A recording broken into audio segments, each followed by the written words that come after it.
This simulation model will discuss the correct technique for injecting local anesthetics. After completing the readings and the simulation module, the student should be able to describe the mechanism of action, toxicities, and dosing of local anesthetics, recognize contraindications to using epinephrine with local anesthetics, and demonstrate correct technique for administering local anesthetics. The terms anesthesia and anesthetic are themselves derived from Greek and indicate the absence of sensation. We use the term local adjunctively to indicate we intend to keep the anesthetic effect targeted to a specific area of the body. Indeed, when administered correctly, the medications which you learned about in the readings have just such an effect. There are many clinical situations in which local anesthesia is a useful means of controlling pain, from laceration repair to placement of venous and arterial lines to some smaller operations. Prior to beginning any procedure, it's always important to make sure you have collected all the items you will need. Additionally, you should always obtain informed consent prior to performing any procedure on a patient. Although allergic reactions and toxicity from the administration of local anesthetics are rare, it is advisable to include these risks in your discussion with the patient in addition to the details of the procedure you are going to perform. Necessary items include needles, syringes, anesthetic, personal protective equipment, skin prep, and whatever instruments are needed for the planned procedure. Regarding needle size, remember that the higher the gauge number, the smaller the needle. The lumen diameter is approximately equal to 1 divided by the gauge number in inches. So, for example, the lumen diameter of a 21 gauge needle is approximately 1/21st of an inch. The lumen diameter of a 28 gauge needle is approximately 1/28th of an inch, and so on. For dosing local anesthetics, solutions are described as percent solutions, where the percent indicates the amount in grams of anesthetic per 100 milliliters of solution. Now, this can sometimes be difficult to translate to clinical practice because when we administer local anesthetics, we use syringes to measure the volume in milliliters. So that you can feel confident in your ability to safely administer local anesthetics, let's practice some dosing calculations. We will convert percent solutions, which is how local anesthetics are packaged, to volume in milliliters, which is how you will measure and administer local anesthetics to your patients. For our first example, 1/4% bupivacaine is a commonly used local anesthetic. The maximum recommended dose of 1/4% bupivacaine is 2 milligrams per kilogram. So what is the maximum recommended volume of 1/4% bupivacaine that can be safely administered? Now again, remember that the percent in percent solutions indicate the amount in grams of anesthetic per 100 milliliters of solution. So 1/4% bupivacaine solution has 0.25 grams of bupivacaine per 100 milliliters of solution. And this equates to 2.5 milligrams per 1 milliliter. It's important to become facile with this quick metric conversion just because, as we discussed, local anesthetics are packaged as percent solutions, but you will administer them to patients using syringes to measure out doses in milliliters.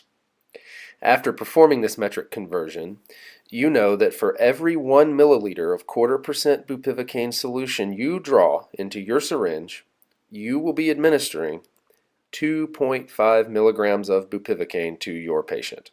Again, the maximum recommended dose of bupivacaine is 2 milligrams per kilogram. So, for a 75 kilogram patient, if we use 1/4% bupivacaine, we can safely administer up to 60 milliliters of local anesthetic. However, also keep in mind that you should always use the smallest dose necessary to adequately anesthetize the tissue.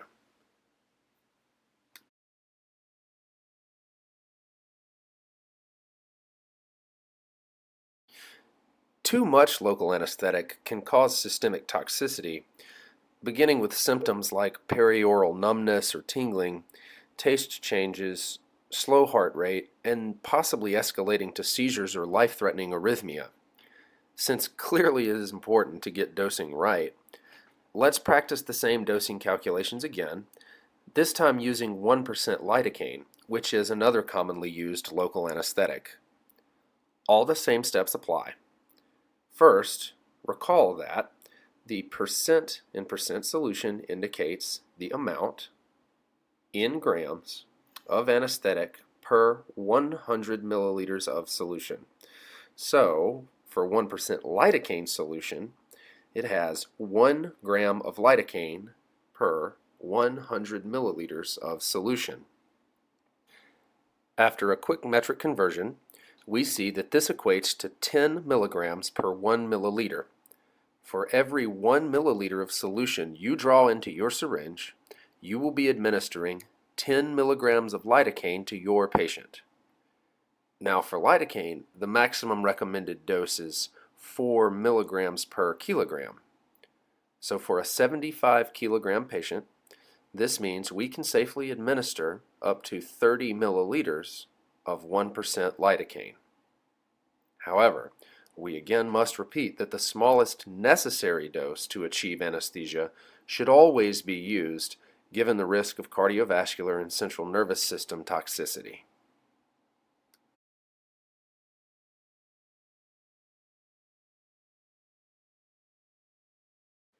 So, epinephrine.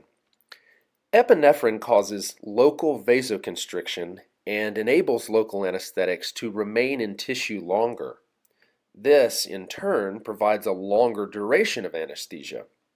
And because leak, for lack of a better term, of the anesthetic agent into the bloodstream is reduced by epinephrine, so is the risk of systemic toxicity, which means that more local anesthetic can be given. For example, for bupivacaine with epinephrine, the maximum recommended dose becomes 3 milligrams per kilogram. For lidocaine with epinephrine, the maximum recommended dose becomes 7 milligrams per kilogram. Just as a side note, which you will also notice in the table, the dosing of epinephrine is reported as a dilution factor, which can be converted to percent concentration. But the truth is, in clinical practice, what you are likely to observe is a surgeon will ask for lidocaine 1% with, or lidocaine 1% without. Emphasis on the prepositions with and without. The bottom line is this. You need to know how local anesthetic with epinephrine or local anesthetic without epinephrine affects the maximum safe dose you can give your patient. It is also important to hear mentioned that in the recent past, injections of epinephrine with local anesthetic was flatly discouraged in the nose, the ear, any digit, or the penis. However, large observational studies have failed to demonstrate convincing evidence of ischemic risk to these sites. You may still hear mixed consensus on this point on the clinical wards, so we recommend you review the readings. They discuss with more nuance the clinical circumstances in which the use of epinephrine should still be avoided, such as when performing digital block in patients with peripheral vascular disease, for example. All right, well, now that you're more familiar with dosing and side effects, let's talk about the fun part, the procedural part, and how to safely inject local anesthetic in your patients. When drawing up the anesthetic, first cleanse the vial with an alcohol swab. Then fill the syringe with air and inject this into the vial to overcome the vacuum and facilitate drawing the anesthetic into the syringe.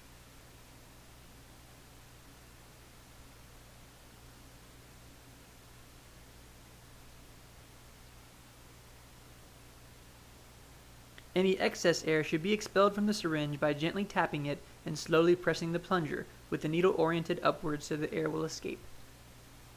When opening glass ampules, use a piece of gauze to avoid injury. These ampules are designed to not leak when held upside down.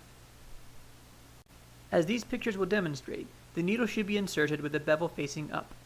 A skin wheel is created by injecting into the dermis, similar to administering a PPD. Through this anesthetized skin, you can then administer local anesthesia to underlying tissue with minimal pain. Always aspirate prior to injecting anesthesia to avoid injection directly into a blood vessel. This will now be demonstrated in an inanimate model with these supplies.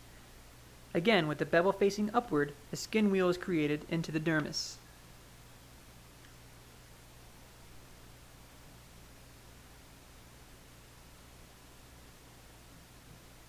Now, through this anesthetized skin wheel, you can inject anesthesia into the subcutaneous tissue, aspirating in each new location prior to injecting.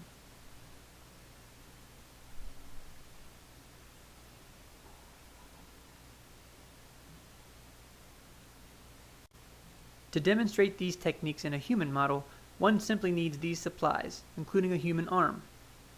Sterile technique should be emphasized, beginning with a skin prep which is applied circumferentially away from the point of injection. Once again, a skin wheel is created by injecting into the dermis.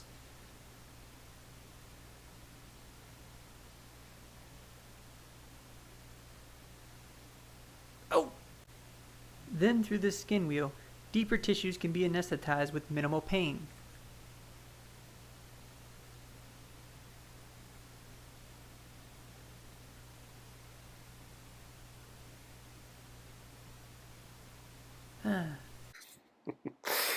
For many people who suffer from trypanophobia or a fear of needles, there are techniques that can minimize discomfort, and these include using a smaller needle, injecting slowly, or buffering the solution with bicarbonate. And this concludes this video on administration of local anesthetics. You will now practice correct technique for injecting local anesthetic on a gel model or on a partner. You are also encouraged to review the suggested readings prior to completing the cognitive assessment at the end of the module. And we hope that this video, along with these readings and the questions, will help you solidify some of these concepts. And thanks for watching.